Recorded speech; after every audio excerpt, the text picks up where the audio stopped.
Hey everybody, this is Simply D. This is the Intermix show, and well, we're back.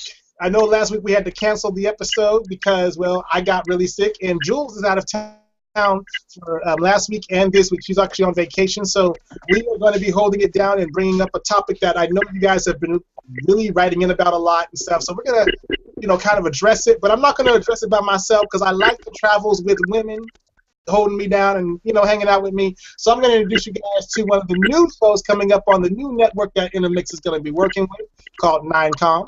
Okay, and these two young ladies are putting together a show for 9Com. So I said, hey, what the heck? Let's get a young opinion on a age-old topic.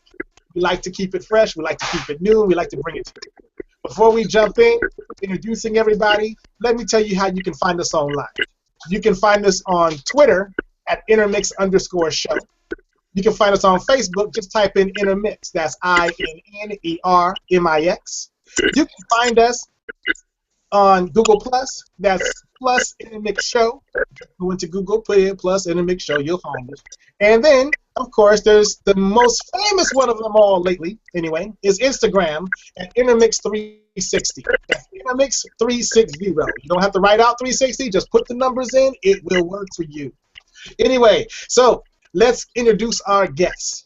So one of them you know already because she's been on here several times and you guys have expressed interest. Not the healthy kind. We're going to work on the kind of interest you express. But we have Tatiana back with us. Say hi, Tati.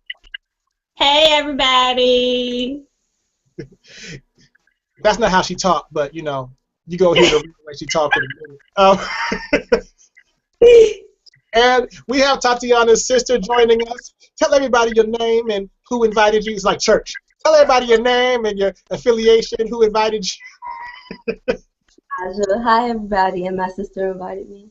Don't you ain't really supposed to say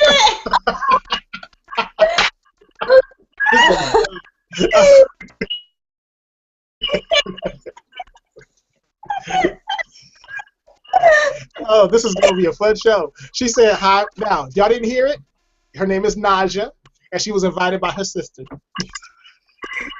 You have a testimony, Naja, before we get started? You have a testimony to share with the congregation? I love that she actually did the whole thing. That was kind of cool. It's crazy. Who invited you? I had Dave and Taylor. That's what I was invited. So what we're talking about tonight, you guys, because we're only going to be doing maybe an hour-long show because these two are 3 hours ahead of us, and we don't want to keep them up too long. But we're going to, kind of touch on a topic, and we're going to also answer a few questions. And then next week, we have a jam-packed episode. We might try to wrangle these two back. We have some people from a new radio show that I've been, kind of working with for a little while, maybe for like a couple weeks now. No, 1 week. It just seems like I've known them longer. But they're called, hold on. I'm buzzing right now. Okay, sorry. But Open Minds Radio. So if you guys want to kind of, get a young perspective on today's topics, current events, and relationship things as well, then what you want to do is you want to follow Open Minds Radio. That's with an S. Don't put in Open Mind because you will find the wrong people like I did the first time. So Open Minds Radio, and they're on Twitter. Same thing for Instagram. And they're pretty much everywhere. You'll find them on, if you want to hear last week's show, which I was on, you can also find them on SoundCloud. So just look them up. You're going to have a good time with them. Great group of young people. I'm working with a lot of young people, like these two right here. So before we get started and really dive into today's topic, which is all about relationships, surprise, surprise, but what we expect out of our relationships and what have we brought over from, like, what our parents were looking for when they were, our age, when they were looking for relationships. What do we believe has changed and what has remained the same? And do we feel that relationships, quote unquote, are in a healthy state, in terms of, I'm going to say around the country, do we have a healthy view of relationships nowadays? So, and one of the things I wanted to ask is, what are some of your relationship mentors. So while you guys are pondering those deep and insightful questions, what I'd like to ask you guys is, how was your weekend? What did you do? Did you stay out of trouble? Let's start with Naja, since she's new to the show. Naja, how was your weekend? That's a real question. Yeah, it's a real question. Oh. Okay. It was good. It was good. What did you do? Nothing. That's probably why it was good. Well, since people want to get to know a little bit more about you, let me ask you, what kind of shows do you like to watch, Naja, and why do you like them? Cartoons, because they're simple. Really? You know what? I can agree with that. I'm a cartoon person. For basically, I'm actually a walking, breathing cartoon. I literally, well, I used to till I got stopped. I used to jump on the bed in the morning to wake my wife up. I used to actually jump on the bed and laugh like Daffy Duck to get her up in the morning. She really appreciated that. No, I would have slapped you. I would be standing right over her, have one leg on one side of her, one leg on the other side, and be jumping up and down. I would just do that. And, she'd be flying in the air. It was great. And then what'd she say? Huh? What did she used to say? I can't say that on this show. Oh. No, actually, she at first she would just be like, "Would you stop it? Cut it out! Why are you doing?" And then she just started laughing because it was the most ridiculous thing ever.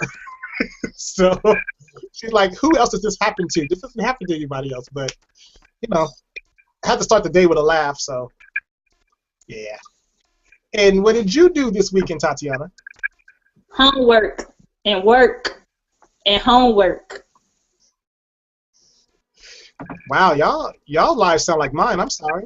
Y'all need to, I don't know, like, get a life outside of mine. I don't even know what to tell you at this point. But I'm glad to see that you guys are staying focused and, getting things done. So, let me ask you, the both of you, we're going to let Naja go first because Naja's kind of shy, so we're going to work that out. We're gonna work that out.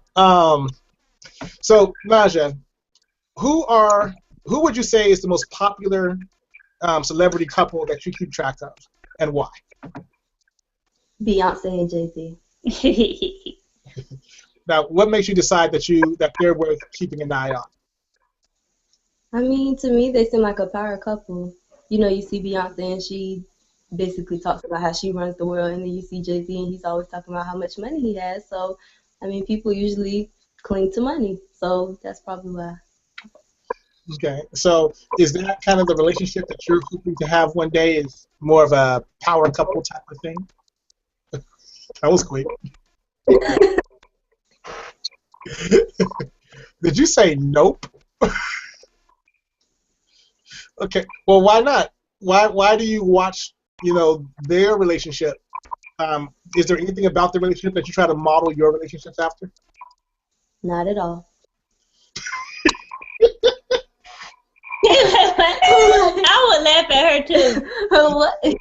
No, because she is so calm. Like she's like, oh, Jay-Z and Beyonce. They're like, okay, cool. But because they're a power couple and they're worth watching. Okay, cool. I don't really want to copy anything they do, though. Oh, okay. Usually, people try to somewhat find role models for what they want out of a relationship. Whether they do it consciously or unconsciously, they're usually looking for somebody that can pattern their future relationships after. So, who would you say you pattern your relationships after? That's good.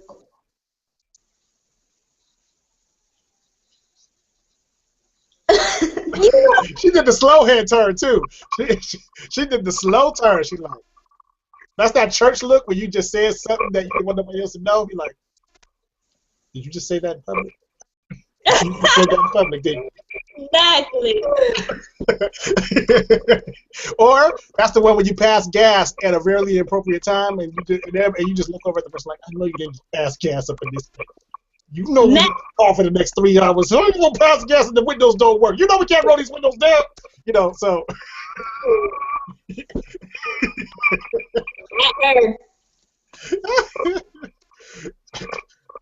Okay, so you've locked in on the fact that you don't necessarily know who you pattern your relationships after. Have you been in a relationship before? Yes. Okay. How did that go? That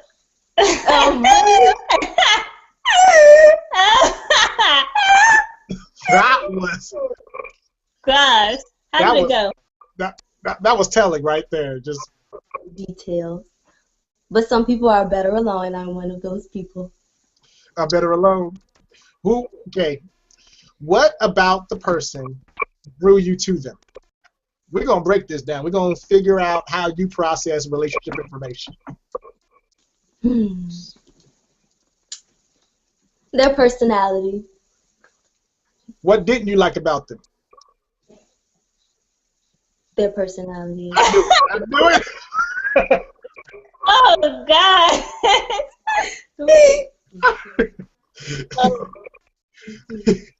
We're going to come back to you in a hot second, Naja, because I got questions that just came in for you. So before we get to that question, we go ask Tatiana the same question. Tatiana, who in the media do you like to watch? What couple says, you know, I got to pay attention to what they're doing because they're doing something I notice and I want to adopt? I should have added that to Naja's question. And I want to adopt it to my own relationship.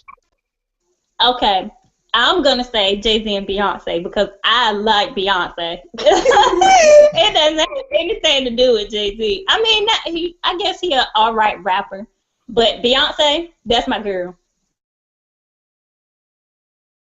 And I'm not even starting. So, but what about their relationship? Like, you like Beyonce.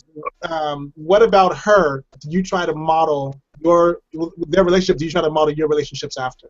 What quality do they have in their relationship that you, from what you're able to see, do you want to adopt into your own relationship?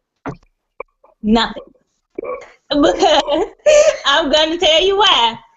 I don't have nobody relationship. I'm too busy trying to fix my own relationship. I'm not worried about relationship. I don't got time. Okay. Now that's a good point. But okay, again, thanks you guys. You guys are funny. My goodness. Okay. I gotta pull out the tablet. Y'all getting attention now. Okay. I keep hearing these beeps come on. Okay, so let's start with, if you're trying to fix your relationship, what source are you looking to figure out what's going wrong and how to better the relationship?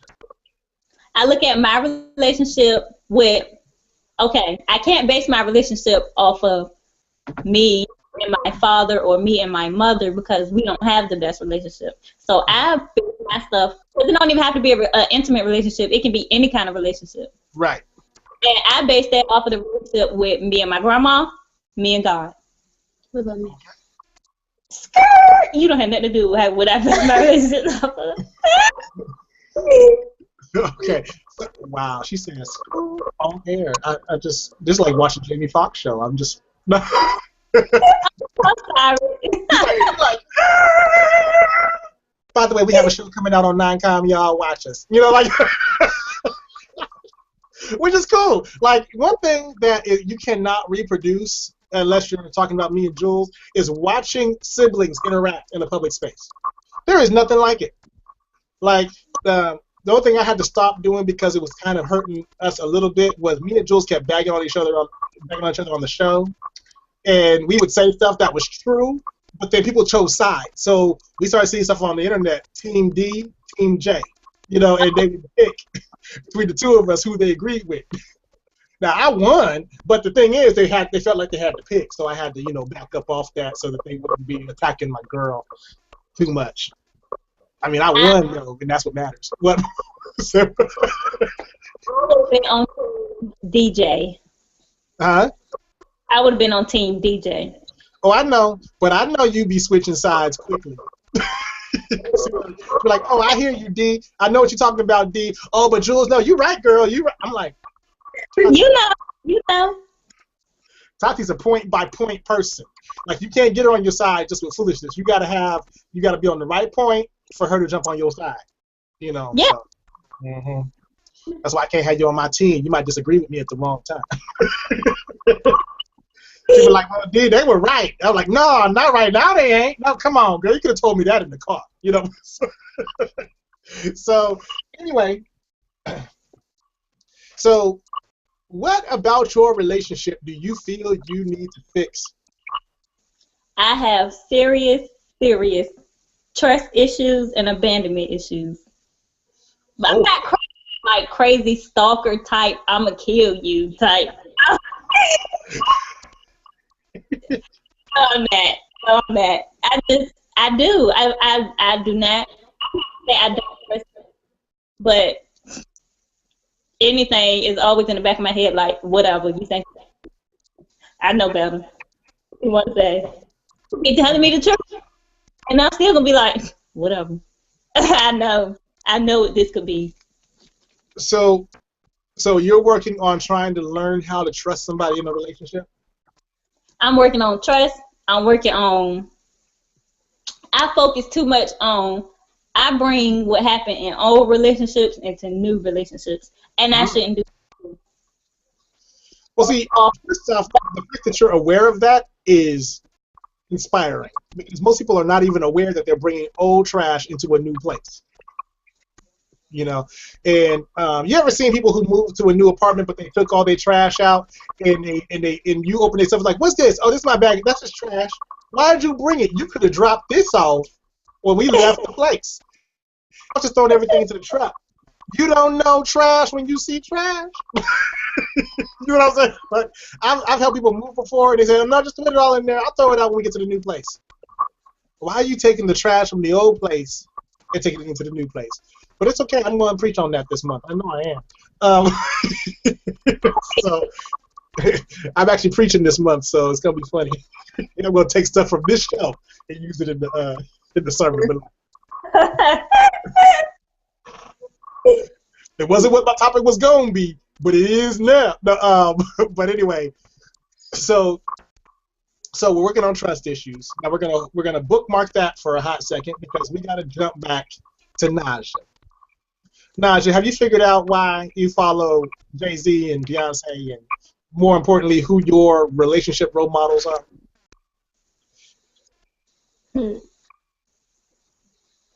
Okay, relationship role model wise, I would pick Kanye and Kim Kardashian.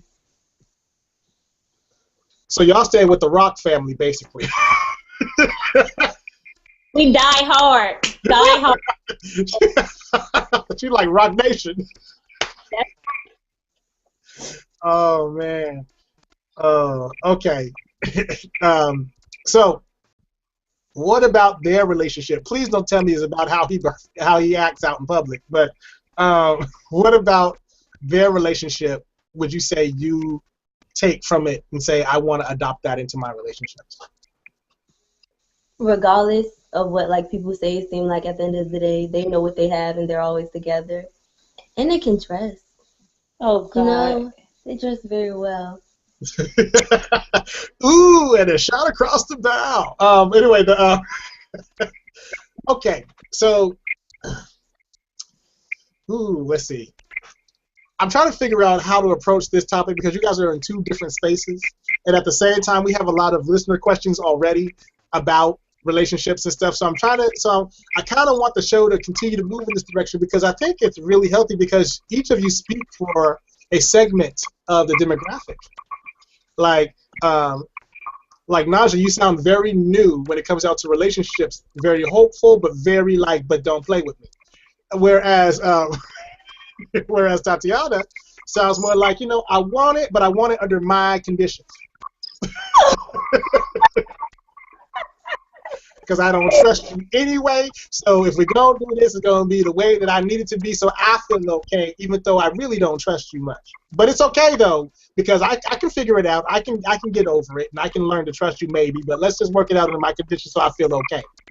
So, which, I do a lot of life coaching, and both of these perspectives are very, very normal, especially with young women.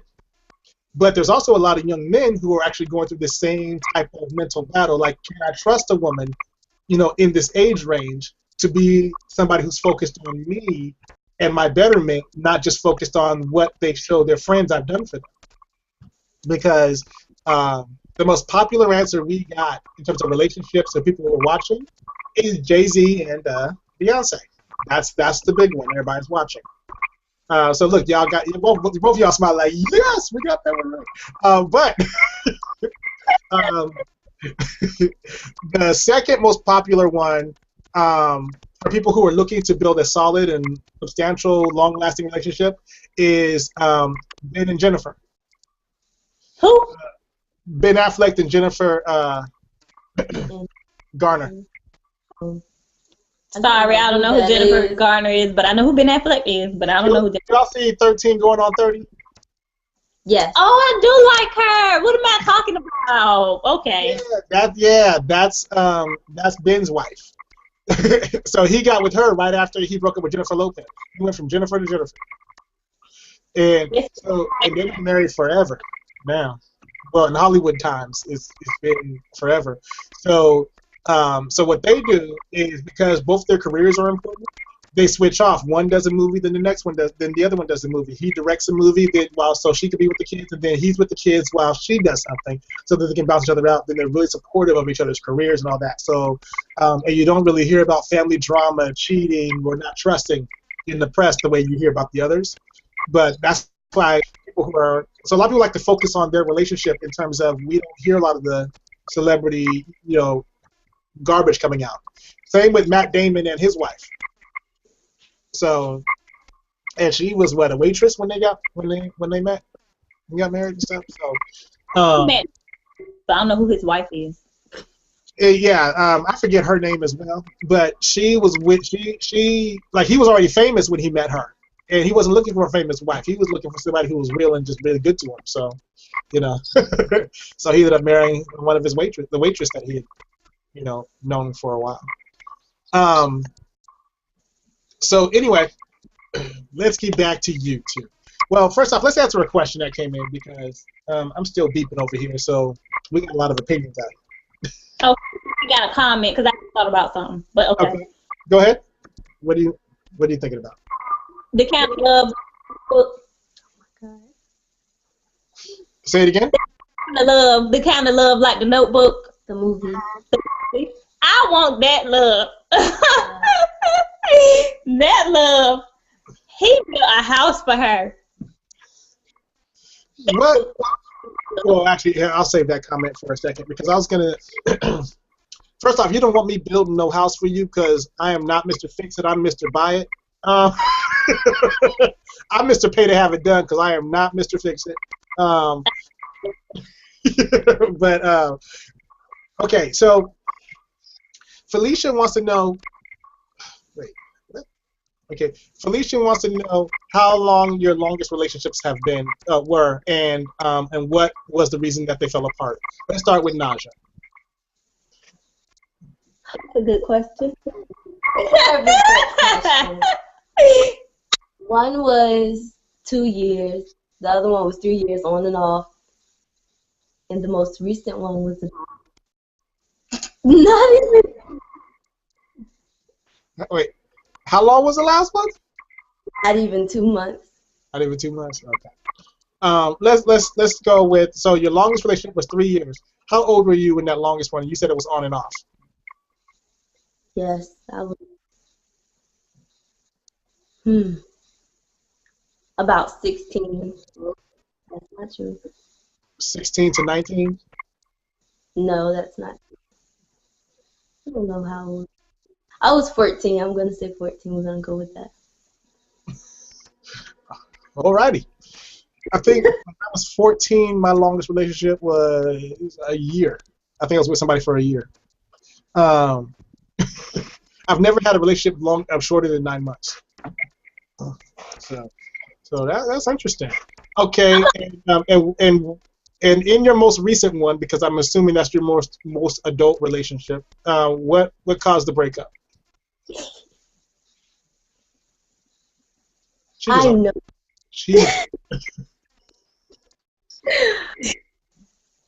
I probably need to work on myself.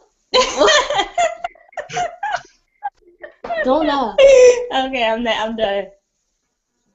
I need to work with myself before I try to interact with somebody else. That's a very good statement. But so you're saying that you may have been the reason for the breakup. No, I was the reason. Okay. And Tatiana, see, we're gonna be nice to you on this first show because you haven't really done these kinds of shows before, and because I could have been like, what's his name? What's that dude's name that they always make fun of? Where they're like, and how was your day? And they just sat there, they just did all of it in your face. But Tatiana, what's your longest relationship? And what was your longest relationship, or are you still in a relationship? And then how long has it been, or how long was the longest relationship? My longest relationship was 5 years.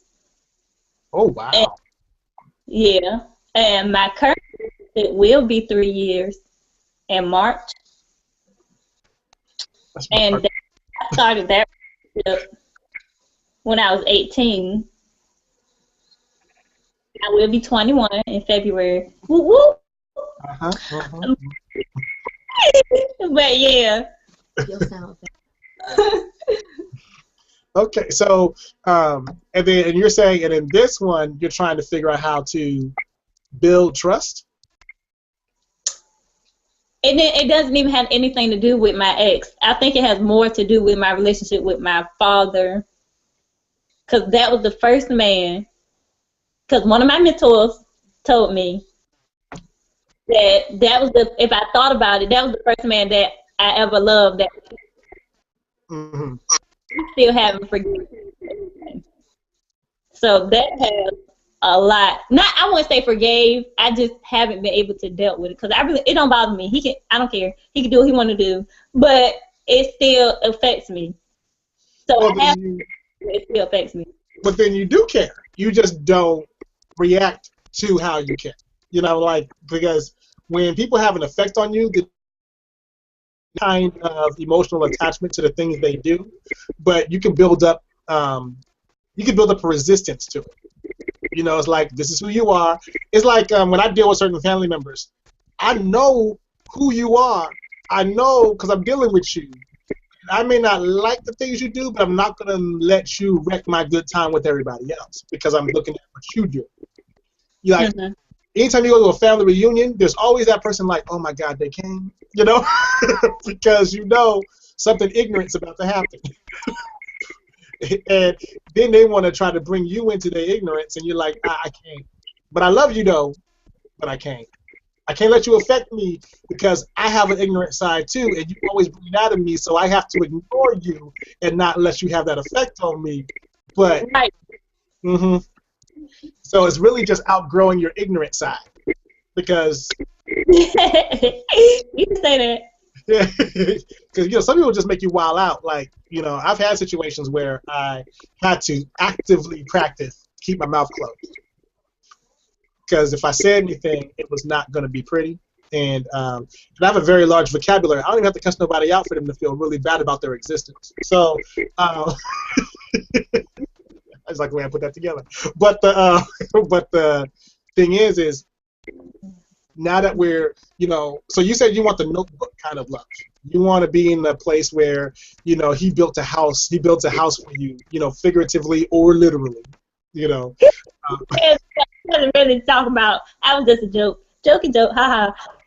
Talk about the house, but it was just how everything came together. I would like to be the person's friend first, yeah, but I don't get in a relationship if I can't see you in my future.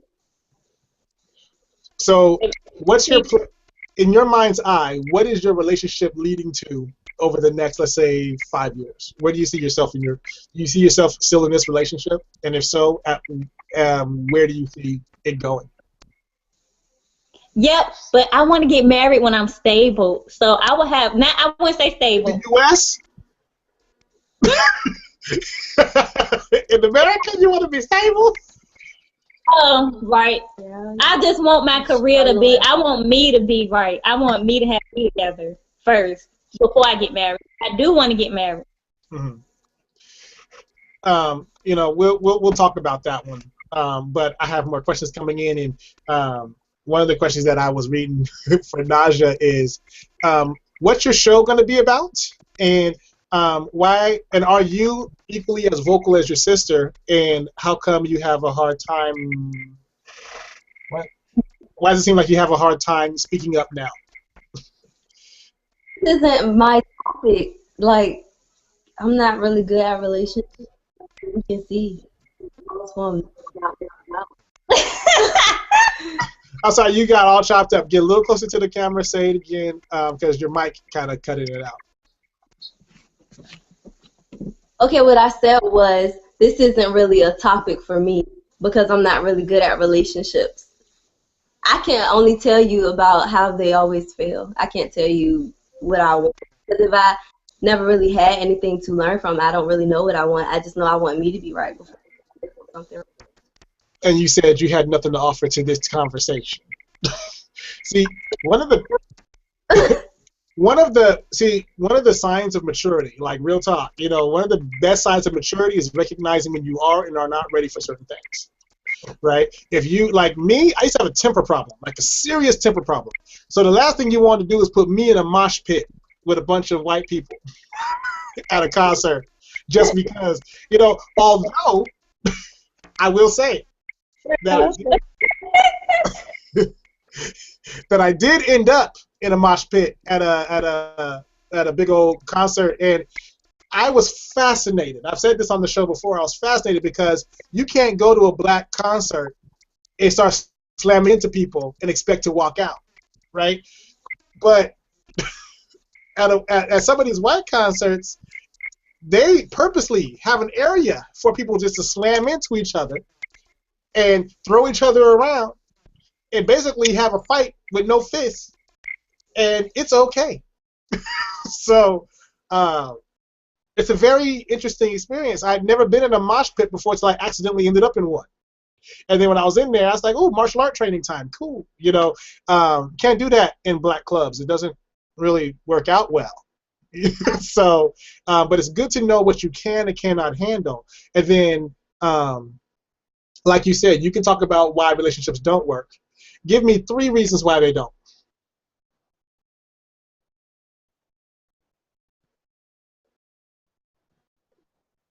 Hello? Okay, it looks like their feed may have gotten a little closed off a bit. But while we wait for their feed to recover, or for me to have to call them back in, what we're going to do is we're going to look at some of the other questions that have come in regarding tonight's topic, and as well as jump into one of the points that we wanted to make tonight. Like, one of the big things about tonight's show is introducing you to these personalities that are going to be having their own radio show on 9Com. They're going to be dealing with a lot of popular topics and pop culture stuff. So, you know, it fits the age range, but at the same time, you really want to know the personalities of those who you're working with and dealing with. So that's going to be so it's important for you to get to know them, because these are our people. These are my peoples right here. Okay, that's one. The other thing is that when we talk about relationships, a lot of times people hear about the hopeful, the wishful, the upside when they talk about what they're really looking for in a relationship and what it takes to make a relationship work. You always hear about, well, you know, people have to get more respectful, they have to get this, they have to get that, they have to, evolve. But you don't often know where people come from and what their relationship influences have been in their life. And tonight, what I thought was going to be really interesting was taking a bunch of different perspectives on how people get into the relationships, what happens in their relationships, and where their inspirations came from for the kind of relationships they look for. During the days of our parents, you know, relationships were way more talked about, and they were talked about in a way that dealt with respect. You know, you want somebody who's going to be good to you. You want a gentleman. You want to be a lady, stuff like that.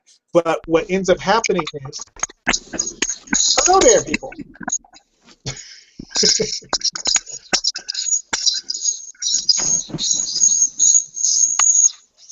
One second while we fix our audio issue. Okay.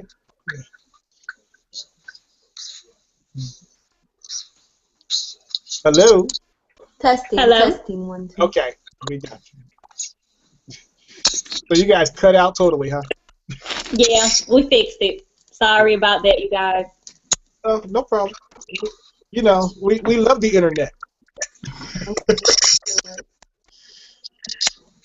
So anyway, like I was saying to you guys, so one of the things that we really want to focus on when it comes down to understanding the kind of relationships we want to be in, it's important for us to know where the influences come from. Back when our parents were dating, it was much more emphasized about be a gentleman, you know, treat a woman with respect, and women were always told that the way a man treats his mother is the way he treats his wife. Nowadays, a lot of those things that were said back then are not even repeated in today's time. Nor do people really know what to look for. Like, can, let's say Naja, can you tell me what a gentleman is, and if that's somebody that you're attracted to? Can you repeat that? Can you tell me what defines a gentleman, in your opinion, and would that be somebody who you're drawn to, that you're attracted to? Well, I want to say yes, but a gentleman to me is, you know, like the old-fashioned ones, the ones who open doors, who give you compliments. Because I'm one of them girls, if you don't compliment me every day, I'm going to start feeling like you're not interested anymore. So I'm going to start doing things to push you away. I might even just say, you're not interested anymore, so who else are you interested in? Actually, I had a conversation. So petty and insecure. Why would you? Well, What is wrong with you? You don't need you don't. Oh, let me be quiet. Go ahead. No, go ahead. This is people will be tuning in tonight. So they need to understand that like you can literally come from the same area and be, you know, this close to somebody and still have two different viewpoints on how relationships work, how they're formed, and how they're supposed to, you know, be. So so finish what you were saying, Tatiana, before I continue. Okay, this is what I was gonna say, right? I was gonna say that I think it's insecure and petty of you to say that somebody is being interested in somebody else because they don't compliment you every day. A compliment is fine. It's fine every now and then. I like to be told I love you and I'm beautiful. And do I get upset when I don't get it sometimes? yes. Yes, I do, but not every. Just shot that whole argument out the water right there. Just say yes. That every day. No. Yeah, don't tell me I'm beautiful every day because then I'm gonna think you lying. Okay, no. No. What? Okay, let me say that differently then, because apparently I hit a nerve or something. But You I feel like a nerve. yes, I did, because look at what you did. Okay, I feel like now, like in my generation, everything is so temporary, so it's so hard to be sure that something is real. It's not insecure. I don't think I'm insecure at all, but it's nice to be complimented on a daily basis. See, I like the way you broke that down, and it's funny because when you guys kind of lost connection, that's pretty much what I was saying to the audience is that, you know, this generation's got a little different. Like, to be a gentleman means to take time, be patient, and notice the things that it takes to make the woman happy, but at the same time, remain the kind of man that you are. Remain strong in who you are, so that when she's someone that she can depend on, she knows exactly who she's with, right? You don't want somebody who's going to change just because your mood changes. because that's not going to work out too well when things get difficult. And but yet you want somebody who's going to take the time to notice, the ups and the downs, who's going to be consistent with you, who's going to also appreciate having a good woman in his life. Now, that's right. That's right, D. Well, ooh, that's right. I told somebody, earlier this year, I had a lot of health things happen, and my wife was with me the entire journey. We heard that I might not make it, that I might lose my life, a whole bunch of different things. We heard a lot this year, right? And she stuck through. Most people nowadays, they don't know how to deal with illness. They don't know how to stick by somebody. My wife, she's like, no, we got this. No worries, no problem, got it, right? And I told somebody the other day, I said, we go through a lot of things, like, whether we lost our child or we went bankrupt. Our first year of marriage, we lost a child, we lost our jobs, we went bankrupt and had cars repossessed. That was our first year of marriage, right? And we still are together. We're still happy. And now, true, when we lost our child, we watched a lot of cartoons and Fresh Prince of Bel-Air because it kind of helps you, But I was telling somebody the other day that this is why I honor my wife, because she's not just looking for the good times to always be there. She's also willing to ride it out during the bad times without turning on me if things are not going her way. And she is dedicated to being a helpmate the same way I'm dedicated to being a strong man in her life and helping her the same way she helps me, being dependable. But a lot of people don't get to experience that. So when Naja says that, in her generation, things are fleeting. People go through stuff really fast. It's hard for them to stay focused. It's true. You want somebody who's going to pay attention to you and let you know that you are valuable. And then if you have anything in your past that says that, if you have anything in your past where some situation made you feel like you were not valuable, when you start a new relationship, you're going to be looking for somebody to tell you that you're valuable.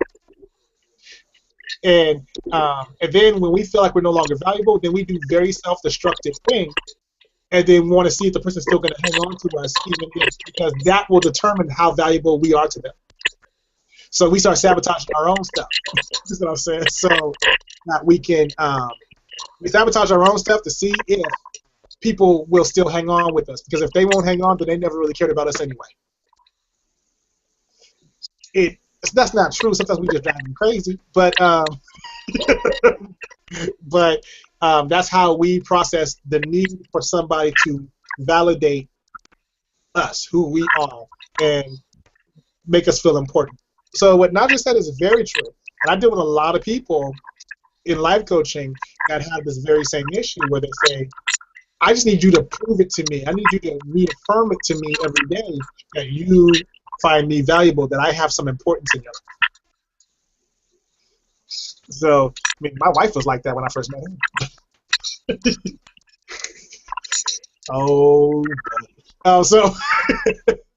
So go ahead. Okay. That's I like to feel value or whatnot, or whatever you may say. But but my problem, that's not even my problem. My problem with our generation is commitment. Nobody wants to commit. They want to do whatever they want to do. I'm not for all of that. I don't have time for that. I don't have time to be worried about what you're doing and who you with. And if I don't have no sense of security, I need security. If you can't give it to me, then you don't even need to look my way. But that's something that has to be established, and that has to be like, a lot of people they no longer have a relationship roadmap. Like, a lot of people that they were around weren't really in strong relationships in the first place. So, like, remember how we talked about, like, relationship role models, right? If you don't have a relationship role model, especially if you're trying to meet, like, suppose you're trying to get with a guy who just thinks you're beautiful. But that's all he sees, and then later on he discovers that you're actually smart too, right? What is a man who doesn't know what to do with if he's never had to deal with a beautiful, smart woman before, he's not going to know what to do until she sets the guidelines for how you deal with her. You know, it's like going to a class you've never been to before. You want to go to the class, you want to do well in the class, but you don't know how to be in that class because they ain't giving you a syllabus, they don't have no rules of the class. And the hard thing is you can't change your mind once you give the rules. You know what I'm saying? Like, you give the rules, and then you say, well, you know what, that rule was for yesterday, but today I want to do it this way. So after a while, he's not going to respect anything you say because you can't stick to what you say. Same thing women feel about men.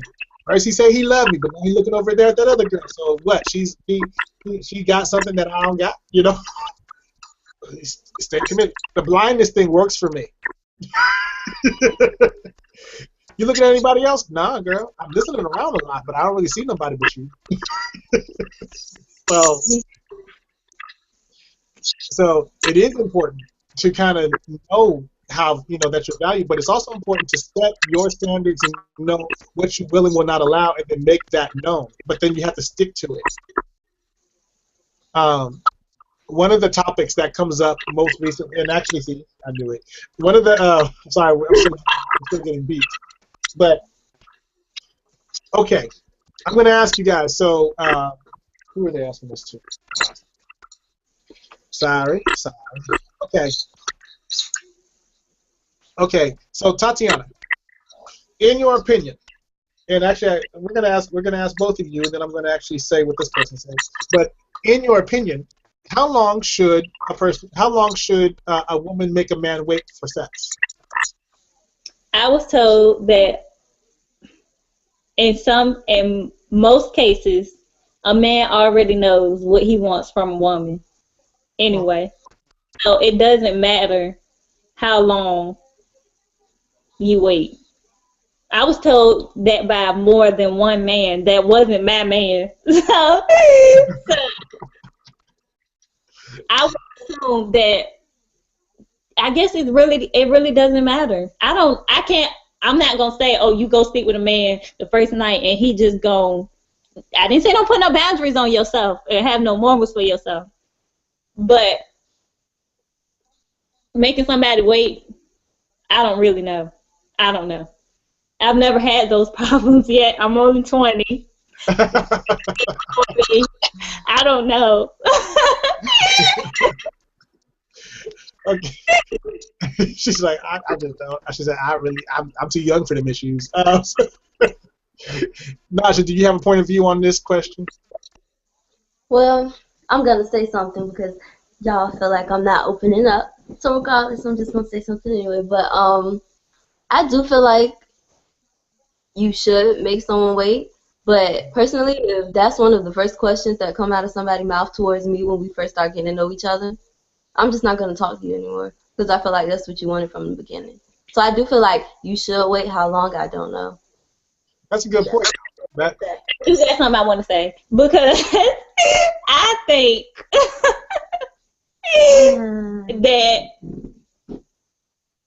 that shouldn't be the first question that come out your mouth. But what you think he thinking anyway?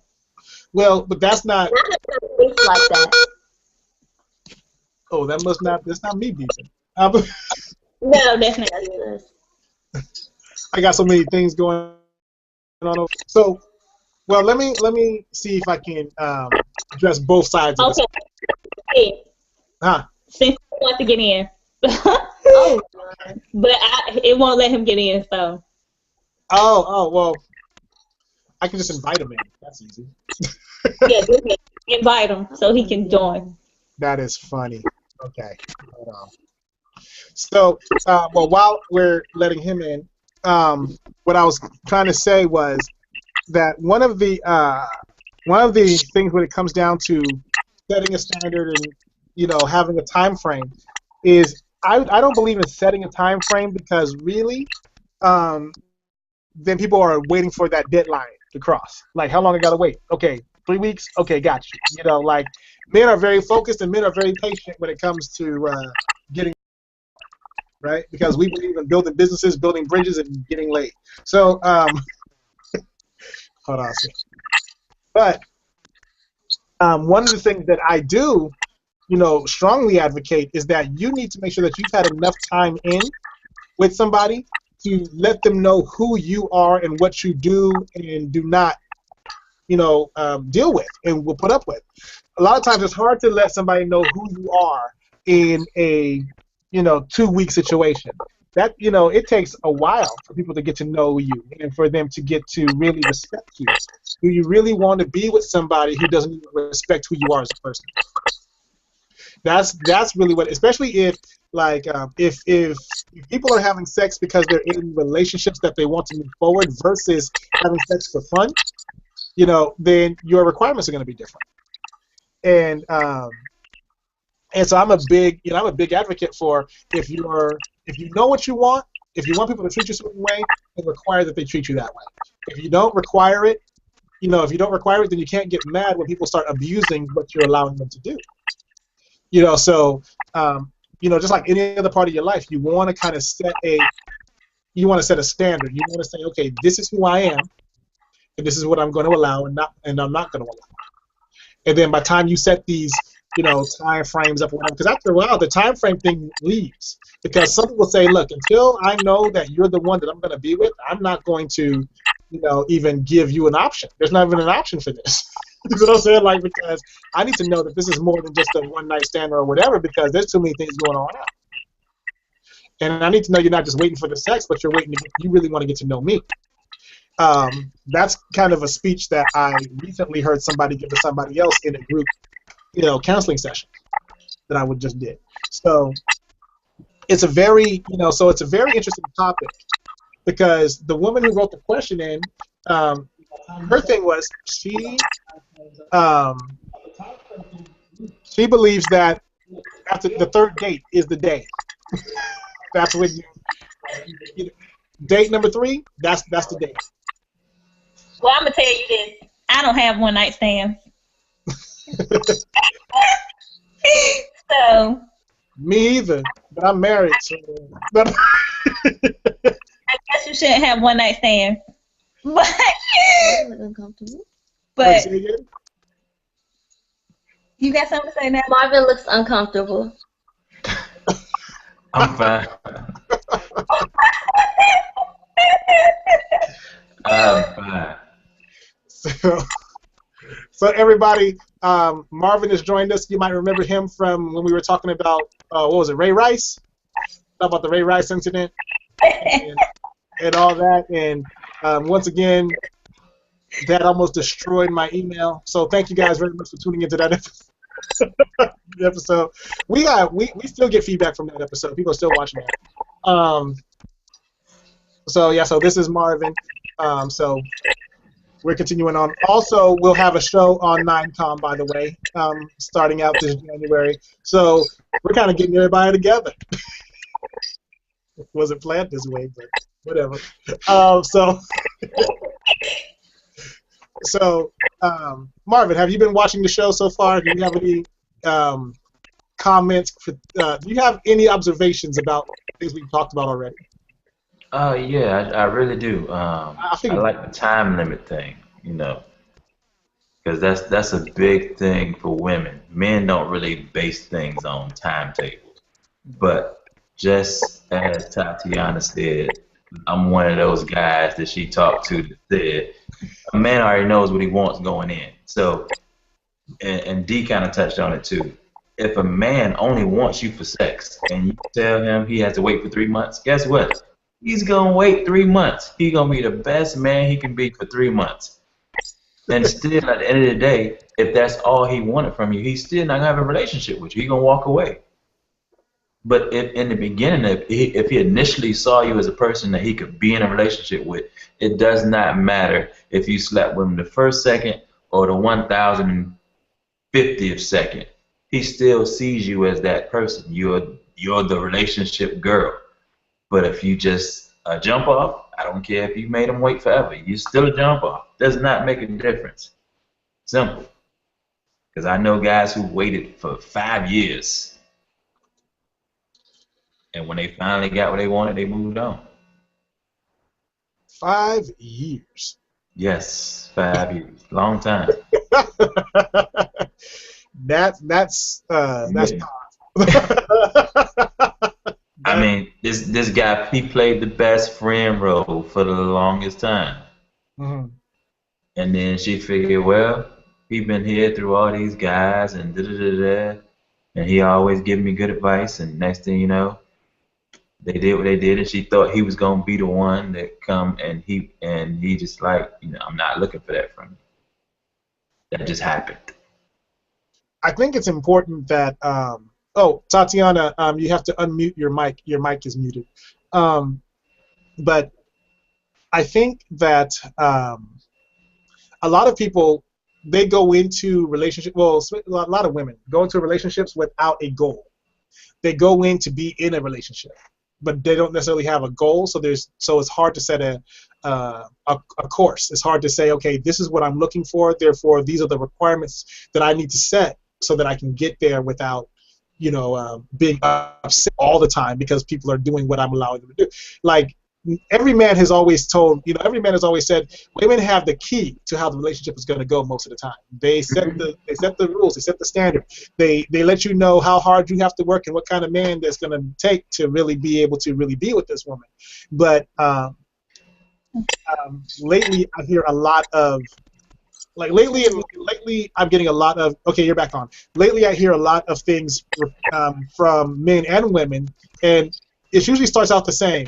She don't know what she wants, and then she says, "Well, I really don't know what I want. I don't." So,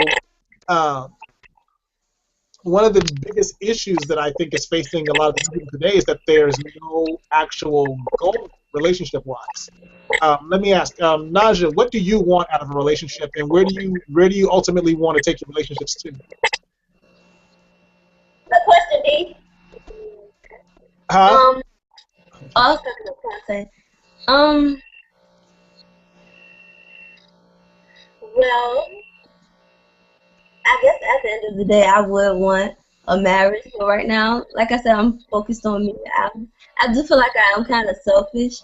So, so I gotta fix that first before I could know what I want from somebody else. Because if I see everything that I have in me, then I probably won't want anybody else. So, like I said, I'm still focusing on me. So I guess that's kind of selfish, but I gotta fix me before I try to want something. I don't know if that would be considered selfish, so much recognizing where you are. Most people, they tell you they know what they want and they have no clue. So they take you down a road that they want you to go down with them, but then they have no idea where they were trying to get to in the first place. Most women. Yeah. See, I wasn't gonna say. That's why we have Marvin on the show.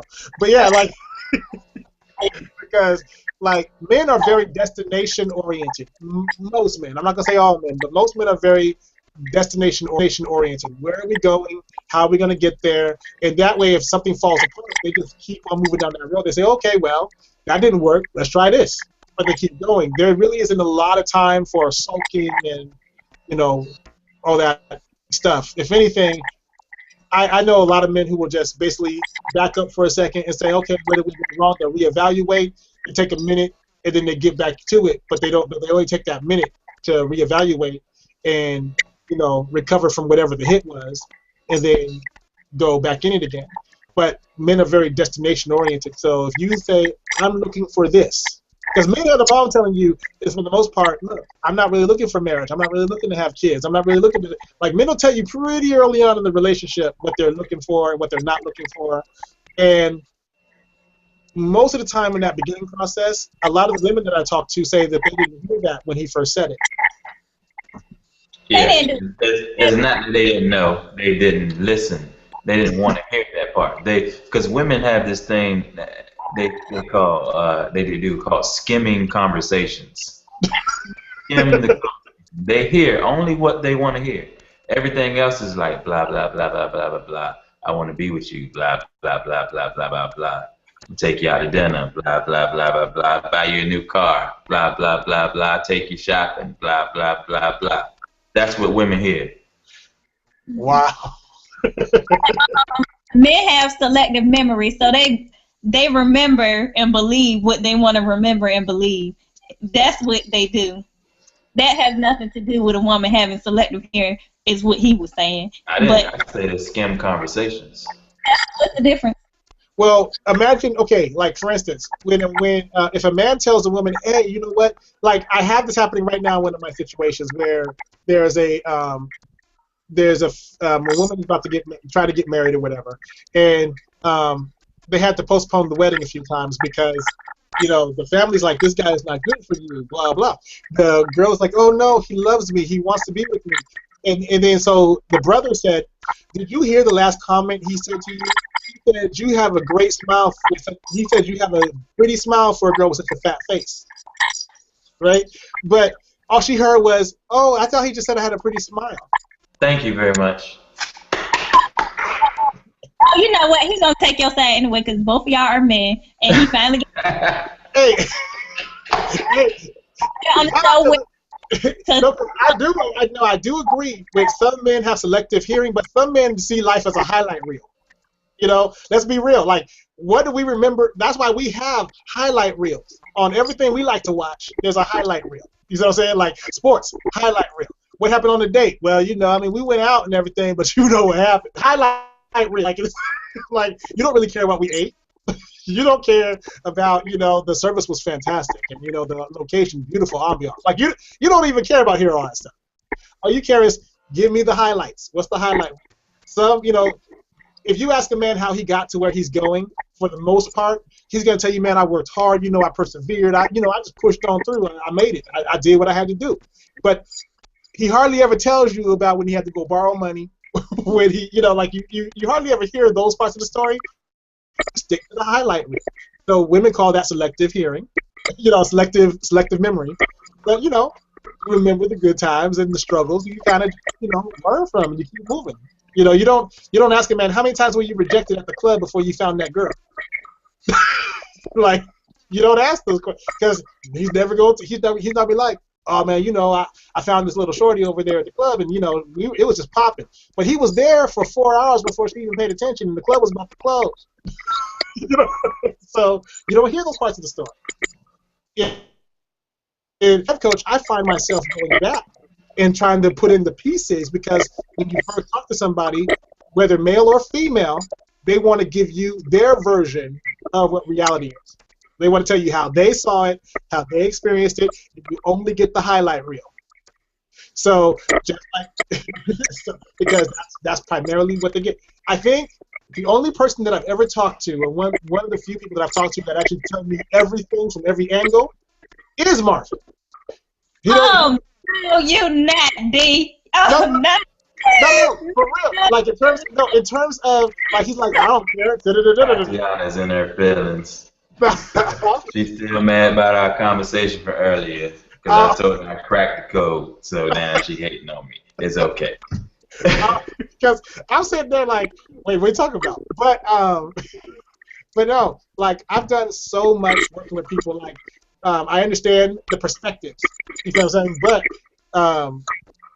Marvin doesn't make me have to dive in to find stuff out. He just says, well, this is what happened. This is what it was. That's how it ended up. So now everybody's pissed. But I'm okay with it because I was honest from the beginning. Like, exactly. Bravo. Bravo. Bravo. I didn't even have to say a word. But okay. It does not make it okay. You can be honest or whatever. See, and that's the argument that every woman has. I never said my honesty makes anything I do right. The point is that I don't rob them of their fundamental right to make a choice. They have the right to make a choice, whether I'm right or wrong. I come clean. This is what I did, whatever. How and women want to dig deep into it. Oh, so how you do it? Who cares about how I did it? This is what I did. Was she better than me?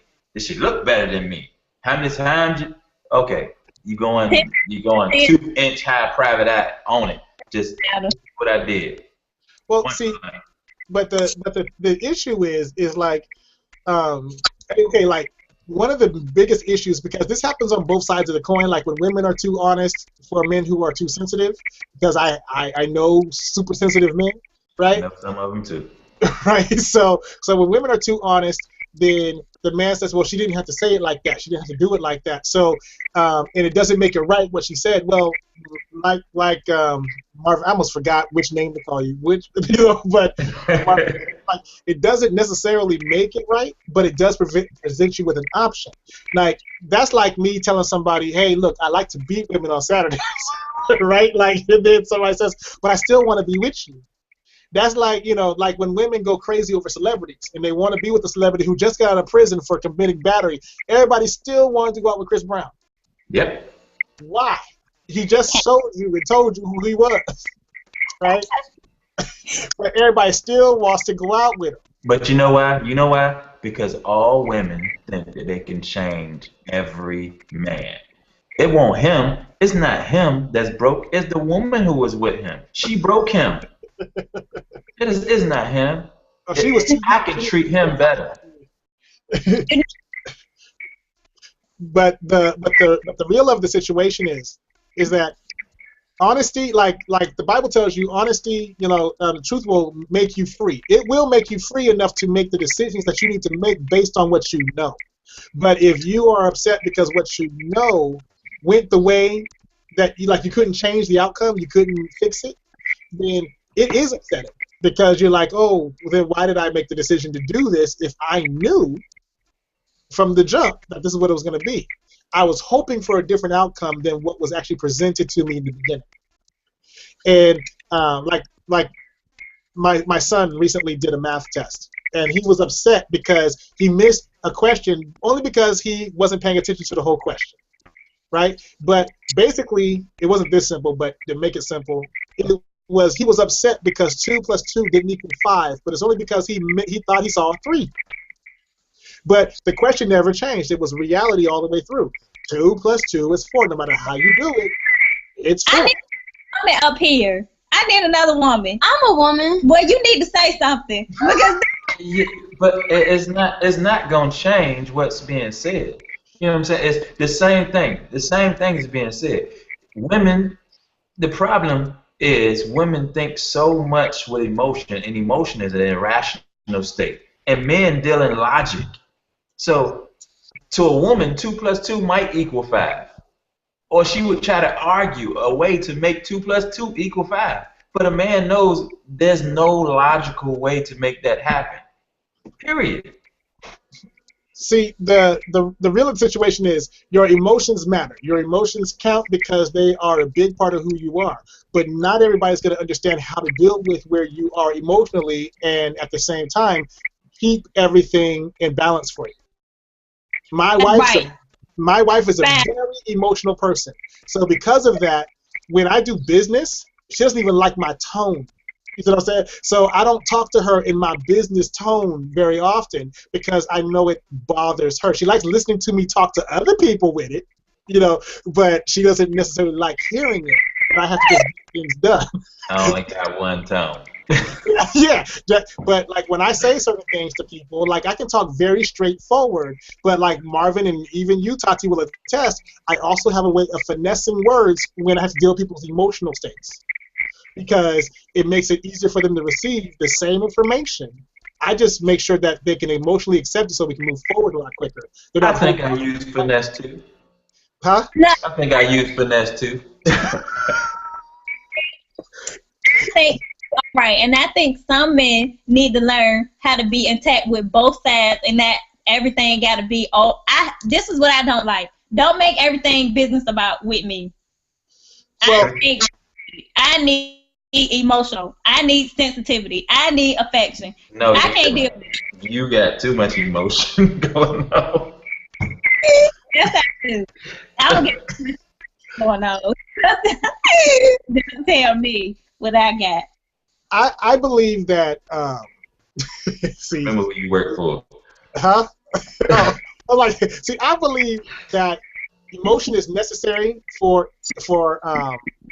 empathy and for you to actually be able to understand what somebody else is going through. But you have to be able to know how much of your emotion is necessary in given situations. Like I am a sensitive person, but it's not going to stop me from handling sensitive situations. Like, I have to still be able to function. I still have to be able to make decisions. A lot of times, like with my wife, like my daughter, my daughter, she sprayed herself in the eye with spray and wash when she was like, what, right? I'm still trying to figure out how that happened because she was with my wife, so I don't question anything because the last thing I need to say is you let our daughter hurt herself in the eye. So,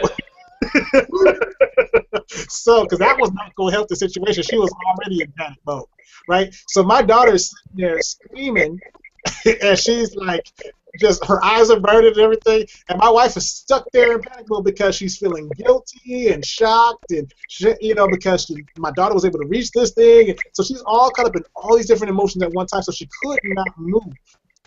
So I had to come and say, let's flush her eye out. You got to flush her eye out, then we can take her to the doctor, make sure she didn't burn nothing, or whatever. But I'm seeing the same thing my wife is seeing. The only difference is that I knew how to move in the middle of the situation. A lot of times in relationships, one side gets stuck on the situation in the moment, so they can't move.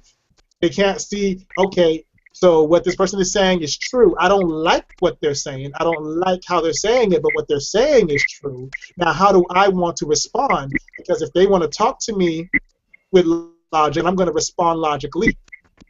Like, that's how come people don't like to fight with me.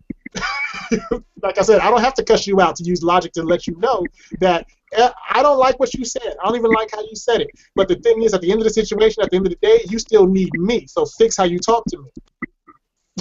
Preach. You see what I'm saying? Like, because I feel it. I don't like what you said, but I'm gonna resolve the situation. So now you have a new choice. You can either fix how you talk to me and respect who I am, because you need me. I didn't come looking for you. Or, you can just get caught up in your feelings and feel you can talk to me any kind of way, and then find yourself looking for somebody else who's going to help you do what nobody was willing to help you do until I came along. That's right. You tell them, D. Now you tell them that. Y'all have a whole separate discussion in there. But you see what I'm saying? But there comes a way. There's a way to do stuff. Like, you don't have to. Like, I refuse to get so emotionally attached to something that it causes me to not be able to move forward. One of the things that I try to work with my clients on all the time is forward movement is important. Yes, this hurt, but you got to get up and you got to keep it moving. Men were taught a long time ago. Guy hitting the nuts with a fastball, walk it off. She broke your heart, walk it off. Walk it off.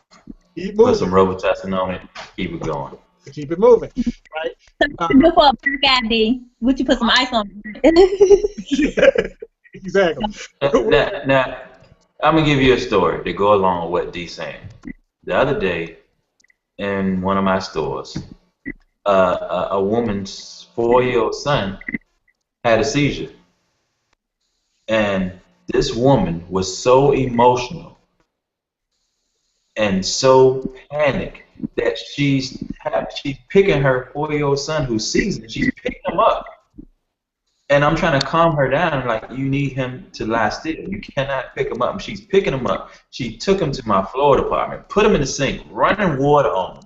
I mean, just doing all these things, and she's causing the child to seize more. And I'm like, ma'am, yes. I like, ma'am, you really need to calm down. And I'm trying to help her, but at the same time, respect that it's her child. But you're about to kill your child. So here she is. She's panicking so much that when finally the paramedics show up, that she wouldn't even allow them to do their job. So her son flatlines. Oh, God. And then finally, she allowed them to take her child away from her. Finally. But had she thought logically and not been so emotional and irrational, and trust me, I understand. I have children. I'm not ignorant to the fact that when your child is involved, there's emotions involved. But at the same time, if your child is in a certain state and you're panicking yourself, you have no help to that child. Period. Let somebody else who has a cooler head take over because you can't handle it. Period. Move to the side. But her son was out. He was dead, legally dead, for about 2 minutes. 2 minutes. So still to this day, we don't know what toll that took on a child but we know they revived him and he went to the hospital and everything. But all of that could have been evaded if she would have just listened. I mean, there was a doctor who was there prior to the paramedics, and she wouldn't listen to anyone. Anyone. I mean, she's all over the store with this child. I mean, it's terrible. Like, she took blocks of cheese out of one of my cold cases and was putting it all over the child's chest. And then her mama comes. I don't know if they from Louisiana, and forgive me if somebody from Louisiana watching the show or something, because I mean that's one of the places I've been to that they do crazy things. But her mama's like, pop them, and here, come out of it, pop them. What is that? I've never heard of this stuff. And my uncle had seizures all the time. He had epilepsy. So he had seizures all the time, but I've never seen my grandmother pop my uncle. Not once. I've never seen her throw him in a sink of water. I've never seen her put cheese on him. None of these things I've seen this woman do. Wow. And she almost killed her child because she was so irrational and emotional. See, there's nothing wrong with being, like, there's nothing wrong with emotion. God gave it to us for a reason. And, and with emotion also comes discernment. But usually because you've gone through a particular thing, you recognize a particular thing. And one thing emotion helps you do is remember how you felt in that situation, in that circumstance. But I think the discussion we're having is like, it comes down to, oh man, we're getting comments like crazy. What it comes down to is, do you, like what Tatiana's talking about, she primarily is talking about, I want to receive information a certain way. I need you to deliver it to me in a way that I can receive it and all that. And we actually lost her just now, so she'll be back. So she wants to hear that information in a way that's going to allow her to be able to process it and then stay emotional. Yeah, but she needs to be able to process it a certain way. And unfortunately, especially in relationships, that is one of the hardest things to get, is somebody who's going to help you process things your way when they're trying to process things their way off of something that you probably said. So it takes a minute. That's not one of those quick fix situations, but it is doable. A lot of relationships, because I do know of a reverse relationship where welcome back, where the woman is the least emotional person and the man is super sensitive. I know one of those as well. and they are no longer in a relationship. Either way, it can be stressful, because you take the sexes out of the situation, and you still end up with people still learning to communicate using logic and emotion, and having to take the time to understand how each person processes information. And that can be a little bit of a struggle when you're not used to having to talk to people who deal with these things. And maybe you're just stuck in your way. You don't want to change this course. You might need somebody who knows how to deal with you, the way you are. That just might be the case. We're going to take some of these questions because you got a lot of them. So, I think that's a good idea, D. Huh? I think that's a good idea to take some questions. So, first off, Tatiana. Yes. Do you believe that you are overly emotional when it comes down to dealing with relationships? I'm going to honestly answer this question. Uh-huh. I'm going to honestly answer this question. Yes, I am. I do not think you're overly emotional. You don't think I'm overly emotional? No. Speak for me, girl. Okay, basically, I'm going to say something now because... Marley, come here, Marley. Come here. Marley probably asked that question. I asked that question. I don't even know what D asking questions on. Marley, can you hear that? Anyway. Okay, hold on, wait. I'm going to let you finish, but let me answer. Am I overly emotional at times? Yes, I can be overly emotional. But I think sometimes it's necessary because I don't feel like I'm being understood. Maybe you don't understand me fully. Oh, it's not that big deal. Because you just missed what I just said. I just said that about you while you were off there. You guys were trying to read. Oh, you saying what? What you said? I say that's what I was saying when your call dropped. I was actually just saying that you're looking for somebody who's going to understand you and in a way show you that they understand what your point of view is, what you're looking for. But at the same time, you you still have to grasp that everybody communicates a little differently, and we're not going to like how the other person communicates all that much when we have a set way to receive information. So, but it's clear that you want somebody who's going to understand your point of view.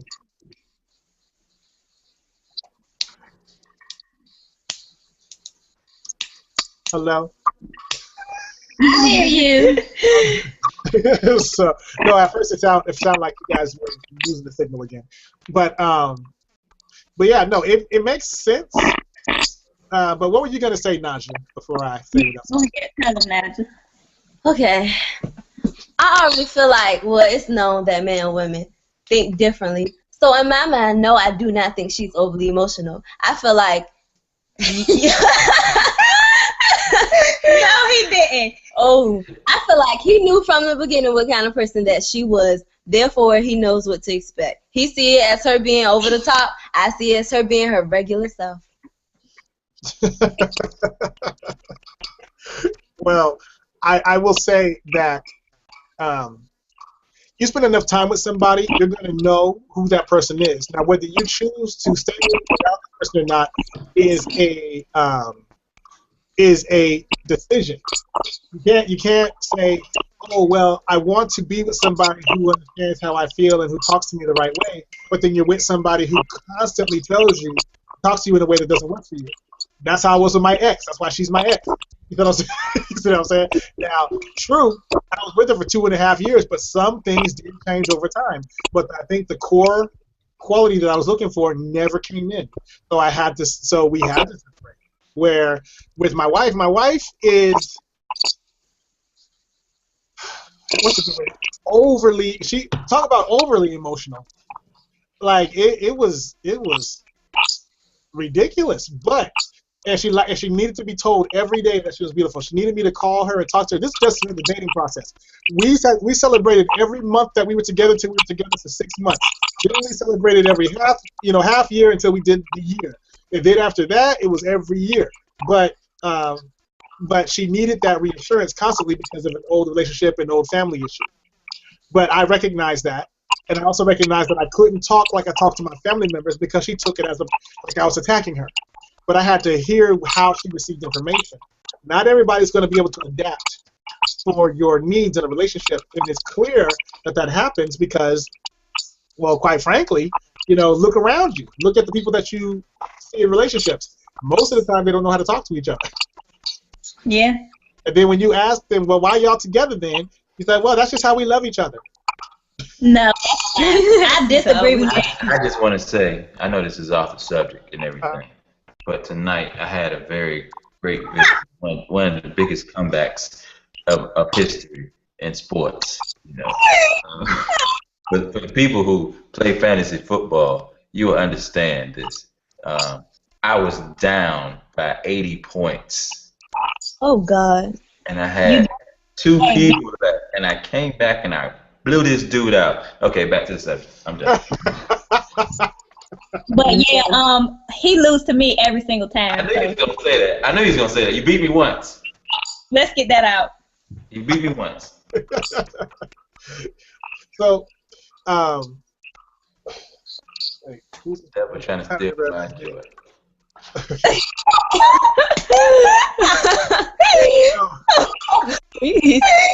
Okay, so Jasper wants to know.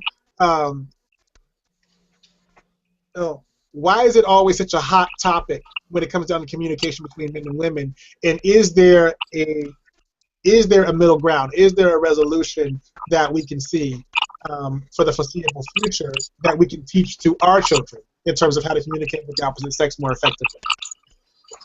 Yes, it is. But you know what? It takes two. You cannot do it by yourself. Because a woman, I'm a woman, so I know it's hard to talk to a woman. It's hard for one woman to talk to another woman.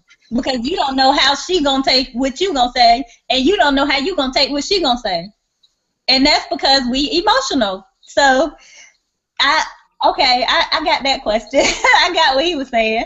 Yeah, I don't know how to give you advice on kids and stuff, so you can talk to D and Marvin about that. Okay, now D kind of answered this question earlier. Is there a middle ground? Yes. And the reason why Tati is so feisty right now is because we had this same conversation earlier. And the reason most people in relationships don't get to the middle ground is because one person in the relationship refuses to compromise. Period. Mm-hmm. They just stay stuck. They say, okay, this is how I am. I'm just too logical, or vice versa. I'm just too emotional, and if you're not gonna be this, and there's always a person that's not listening in the conversation. So the middle ground, it's there, and this plug. Later, maybe a year from now, you can read my book called The Code, and I'll show you how to get to that middle ground, because the middle ground is there. But most people, and see, I'm a person who believes that, and more than just one type of relationship. When people talk about relationship, they just think about husband, wife, boyfriend, girlfriend type thing. I think about my relationship in business, my relationship with my children, everything. There's a method to the madness. And the one thing, for me anyway, that helps me with my relationship with my children, that fails me in my relationship with women, is that I'm consistent. I'm consistently the same person every day, period. So with my children, they understand what are my expectations, what are my standards, what are the goals for them in life, everything. I allow them to make mistakes, but when they make mistakes, I let them know that it was a mistake, period. I don't sit back and say, okay, good job, at least you tried. You made a bad decision, and now let's see how you arrived to that decision and why you came to this result. Because if you don't show a person how they got to this place in life, then they just gonna keep taking that same road over and over and over and over and over again. And that's what we do in relationships. We take the same road, communications, the way your parents communicated to you, you communicate to your children, and then your children learn how to communicate. So if you go to a household where a woman is just yelling, and everybody's just yelling, guess what? You and your children will communicate that same way. Period. I mean, everybody says I'm so nonchalant about it, this and that. But if you speak to my sons, they communicate the same way. So sometimes for me, I understand why people say I'm such a big asshole and I don't care. Because when I'm talking to my sons, I'm like, you on punishment? I'm like, okay. For 5 years, okay. Where's the reaction? You know what I'm saying? So I'm looking for them to be mad or a tear to fall, and they just like, okay. I mean, what am I gonna do about it? What do you want me to do? Cry? Okay, for 20 years. Okay. Sounds like at that point I'll be taking care of you, Dad. I mean, so we teach our children more times by our example than by what we lecture them in. We show them how to do everything. I went to a parent-teacher conference today for my son. You know how they do that twice a year thing or whatever. And she cracked me up so much because she was telling me about how my son is always talking about me. You know, and I never really hear him do that. You know, but he's always talking about my dad does this or my dad does that, and I'm going to be like him, so I'm learning how to do this, and I'm learning how to do that.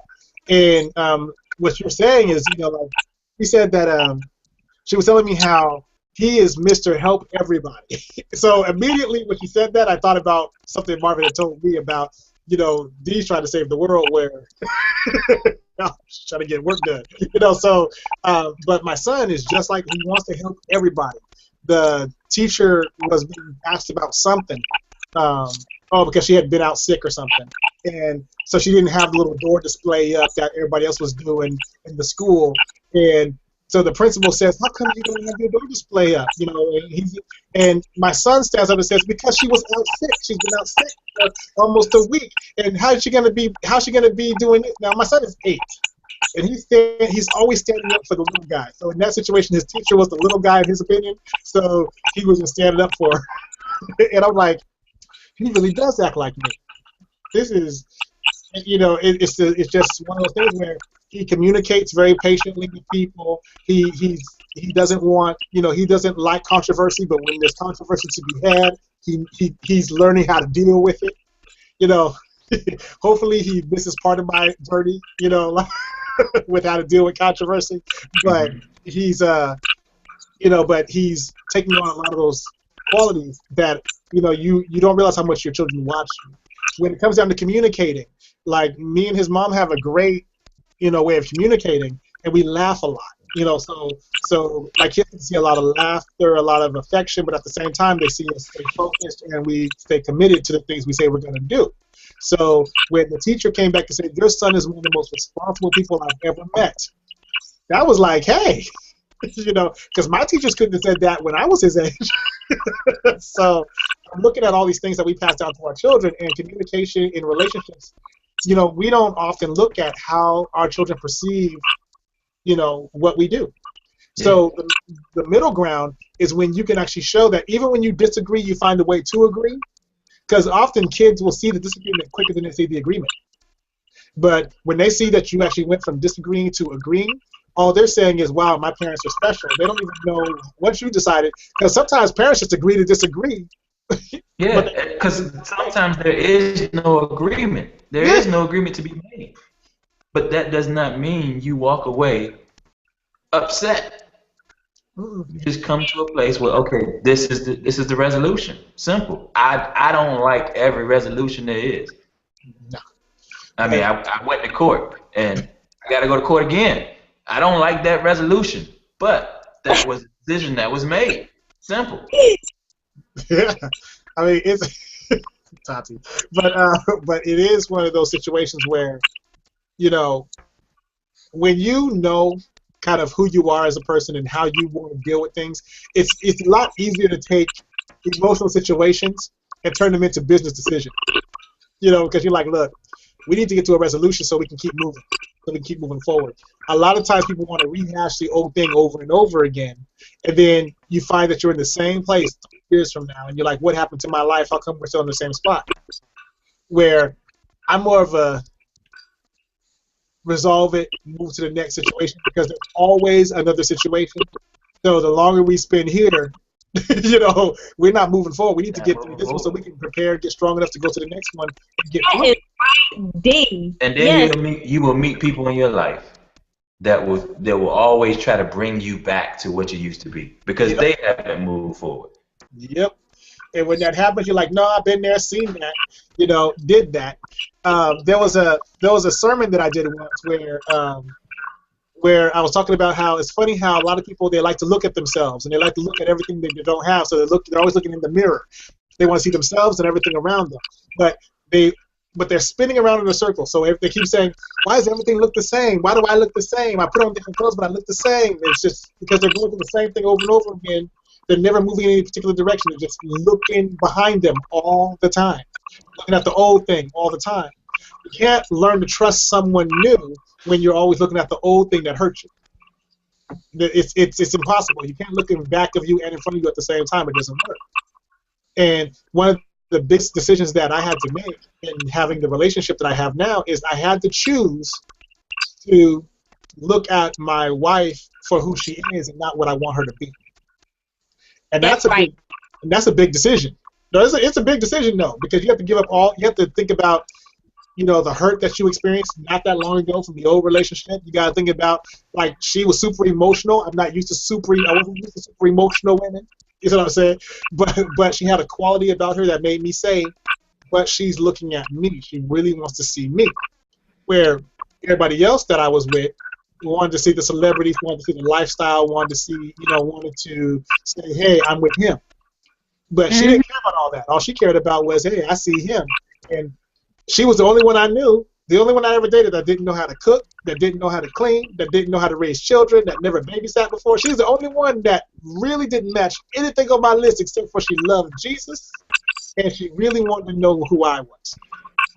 Those are the only two things she met. Everything else on my list we kind of went out. I was like, oh, but she's Hispanic. She's supposed to know how to do these things. Oh my gosh, that is such a stereotype. Whatever, we would have never made it. Yeah, I'm telling you. Like, I had to teach her how to make stuff out of a box. She knew how to make two things when I met her. She knew how to make omelets and pour a bowl of cereal and make some toast. That was it. Her dad taught her how to make omelets. That was it. So I taught her how to cook. I taught her how to clean. I taught her how to clean correctly, the house correctly. Clean the house correct. You just being hard now. No, girl, no. If she were here, I'd tell you the story. But because she ain't here to defend herself or to agree with me, people gonna say I'm just being mean. So I'm just gonna leave it at. I had to teach her how to do a lot of things, and my wife never babysat until we had kids. So she didn't know nothing about no diapers, no bathing babies, no making a bottle formula, doing the little wrap, to snuggle the baby. She didn't know how to do any of that stuff. It was all. Sometimes that's a good thing. Huh? Sometimes that's a good thing. Oh, it was. Yeah. It really was. But this is what I have to say about people who people used to complain that I was up all the time, that I working in entertainment didn't have any really good benefits. Look, I know how to be up all night with a screaming baby and not care. Because I'm up all the time anyway. So she actually got to do what most women complain about. She got to sleep all night long because I was up anyway. And one of the things I found is that I was good at putting the babies to sleep. They would sleep with me. They only screamed, and she was trying to be up with them. So, we have our strong points. But when it comes down to how to make, how to communicate, it's important to listen to the person you are with. It is important. Like if you actually want to make a relationship work, then you have to listen to the person you're with. And they may not say things the way you want them said. This is the case a lot of the time. But if you listen to what they are saying, you sometimes can't help but agree with them, and say, well, you're right. But the hardest thing for most people, especially in the U.S., to say is, well, you're right. Nuh-uh, I say it when you right. That don't mean, never mind. No, that don't mean you're right. I say it when you're right, but that don't mean you're right. It's one of the hardest things. Disagree.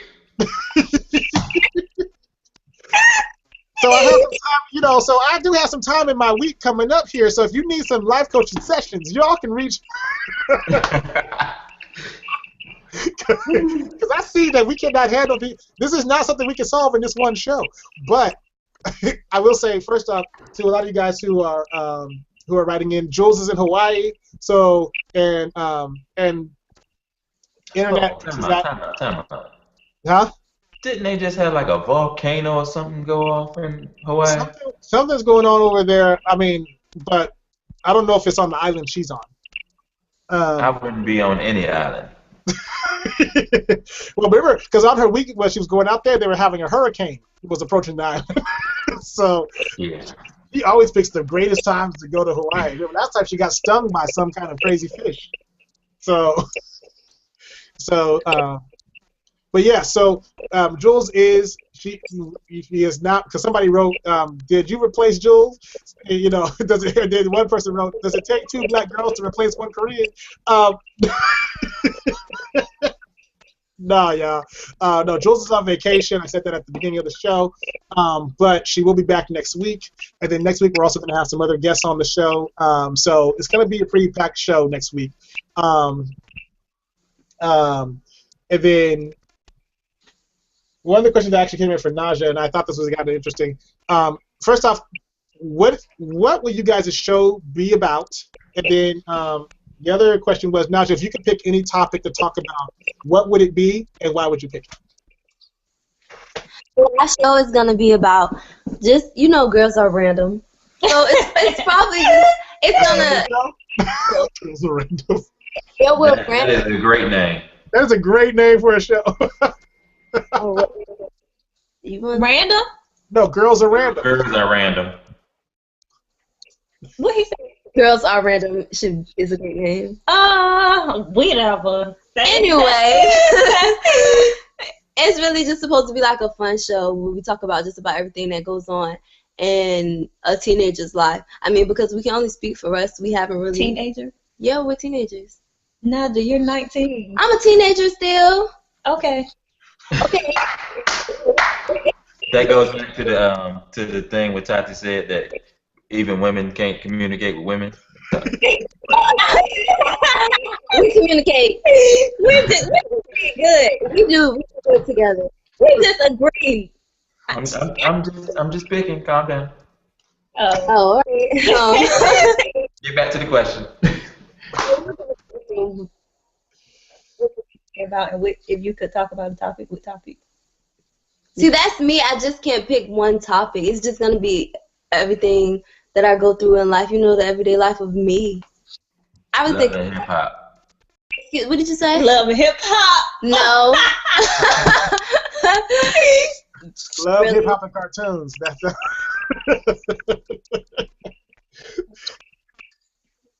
So we're getting ready to end the show soon.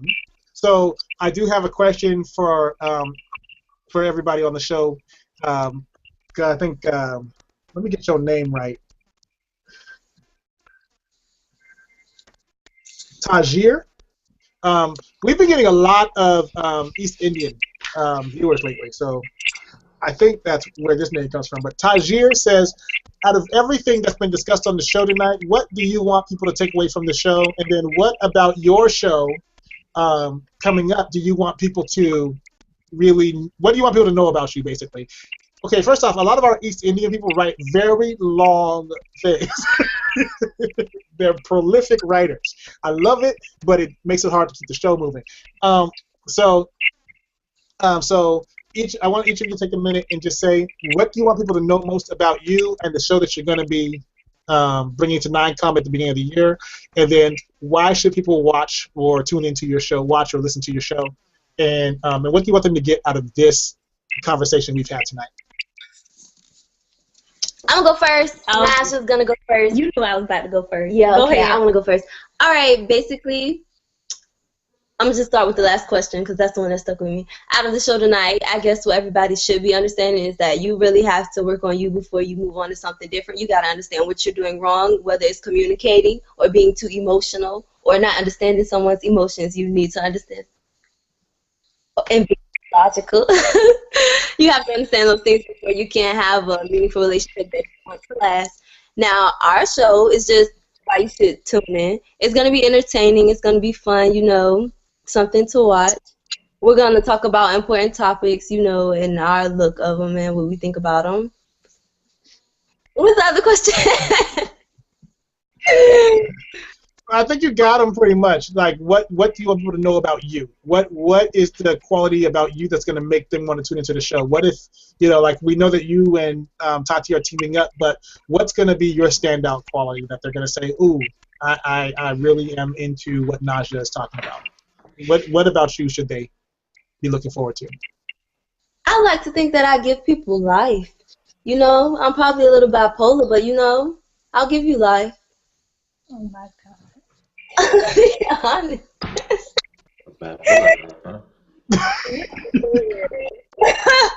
It's late. Okay. It's my turn yet. Yeah, go ahead, Tatiana. Okay. What I want to let everybody know is that I really don't get this emotional unless something is really, really bothering me. So I'm sorry to everybody who thought I was being too emotional. I'm emotional because I'm sensitive, but I'm not really that bad. It just got bad. But anyways, like I was saying, I think everybody should get communication from this whole thing. and time and waiting until you're ready and fixing your problem that's wrong with you like that before you can move on to something else with somebody else. And about your show, what should we look forward to with your show? And the one thing that they didn't ask that I'm going to ask is, do you know yet, like, how long your episodes are going to be? Like, you know, how long your show's going to be? What are you guys looking to do? Naja thinks an hour. I was looking at 2 hours. I think we're going to have to discuss that. It's gonna be an hour. She thinks an hour, but I said no. we have to discuss it so she can say what she wants to say. But anyway, I think it's gonna be fun. I think we need to work on Naja so everything else can work. Work on Naja.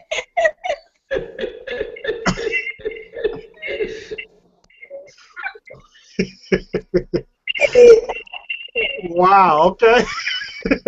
You know,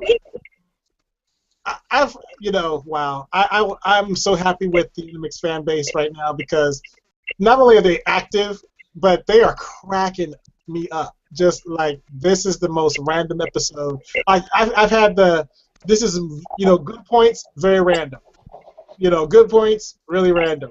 Good, like, I'm getting like a lot of that, so it's really interesting how people are viewing this. So you're saying people are going to be excited about your show. So you guys are going to just have to kind of tune in. We'll let you know when the shows are going to be airing, and we'll probably have everybody back onto the show as we make the move over, so that we can give them all the information. And by then, you'll be able to tell them exactly a better idea of what they can expect, from the show. And then Marvin, Tati, what do you want people to know about you? Is it that you're not that emotional usually? Is that what the point was that you wanted? No, D. That's not what I want to say. That's the first thing you know. So. I want everybody to know that it's easy to talk to me, and you can come and talk to me if you have any problems. I am here to talk to anybody who needs to be talked to. That's all. That's all I know. I know how to communicate with people, logical people and emotional people. That's what I know. That's what I want everybody to know about me. Marvin? What was the questions again? Okay. The questions are, what do you want people to take away from the show that we've had tonight? What stands out to you? What will your show be about? And what do you want people to know most about you? So that they can draw a connection to you when it comes out to your upcoming show. The most important thing to know about me is, as Tati has said so many different times, I am very, very logic driven. Very, very logic driven. I will be straight up honest with you sometimes, but I can't even say sometimes. Most times, brutally honest. But I will always be honest with you, point blank. What to take from this show? I mean, the biggest thing is the communication thing. I think that's where every relationship starts to deteriorate, with communication. It could be the success or the failure of your relationship. As far as to know about me, I really don't want anybody to know anything about me. I knew that. But hey, here's my sign. We'll work for love. Oh my God! He is a command. Oh wow! I just put the camera on that just so people can really get it. Go ahead, hold it back up for a second. Oh, good Lord. Okay. I can screenshot this and put it on Instagram. Okay. And what's funny is, because of what he does for a living in the music industry, you could actually have that mean different things at the same time. So tonight, you guys, it's been a lot of fun. We got to thank Tatiana and what's the name of your show going to be, or are we just going to call it Girls of Random? Do you have a name for your show? You know what? You guys go ahead and call it what you want to call it. You ever heard of the show So Random before? It was on Nickelodeon, did really well. It was a variety show, so they had a lot of different things. So when you say Girls Are So Random, it literally takes on a picture. Just many different topics, but whatever, we'll talk about it later.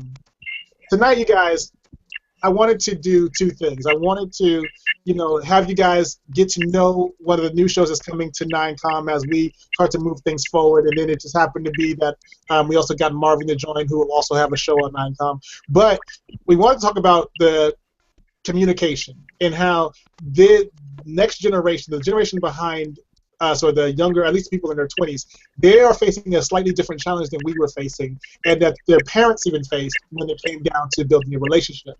A lot of times, they're not hearing the words. They're not hearing about being a lady or being a gentleman.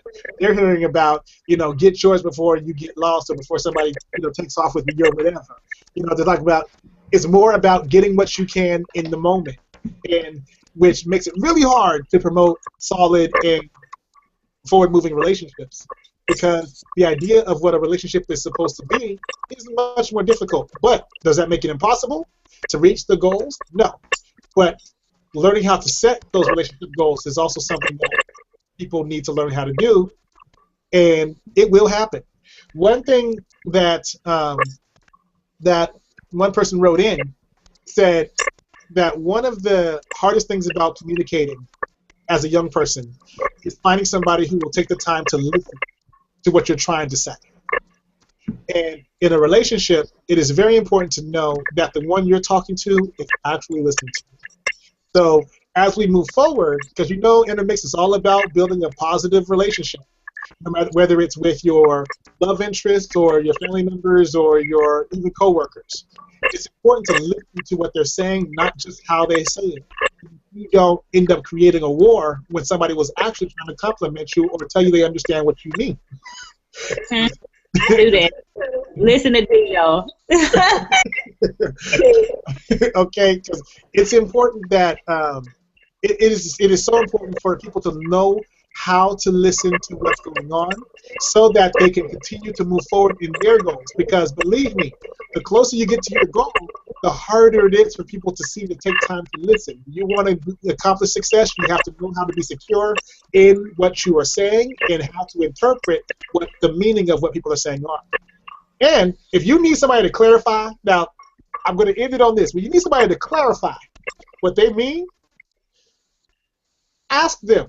But ask them in a non-combative way. You don't have to start a fight to get an understanding. And this is something that is happening all the time. So I'm going to remind you, you don't have to fight to get an understanding.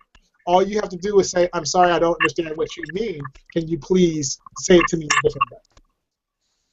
Because sometimes you can get an understanding. People actually, a lot of people will take the time to re-explain it to you.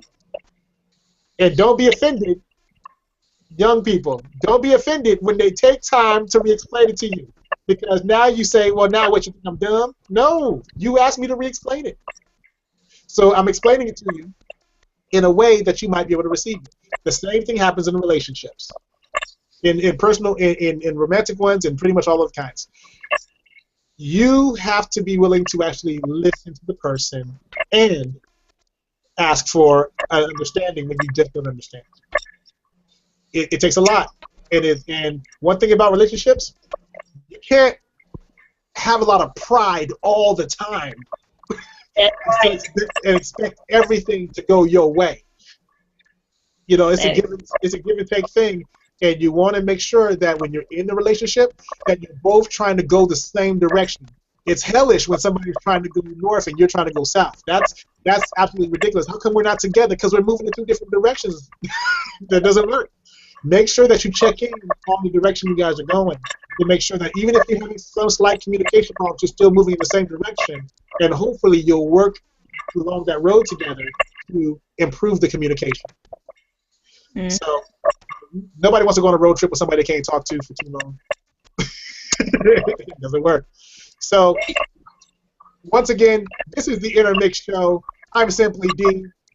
and we've had a good time. We've had a real good time. We had Naja and Tatiana. We had Marvin, and we just had a great time tonight. So, you guys, thank you for tuning in. We'll be back next week. Jules will be back next week. You can find us on Instagram at INNERMIX360. You can find us on Google Plus at Plus INNERMIX Show.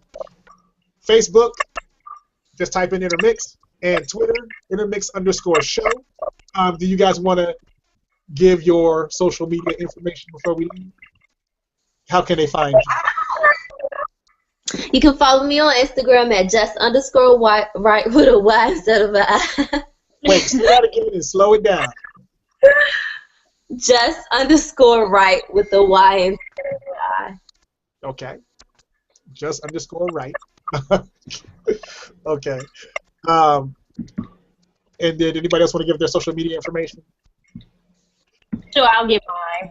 You can follow me on Instagram at Tatiana_TMG. TATIANA_TMG. Oh, very good.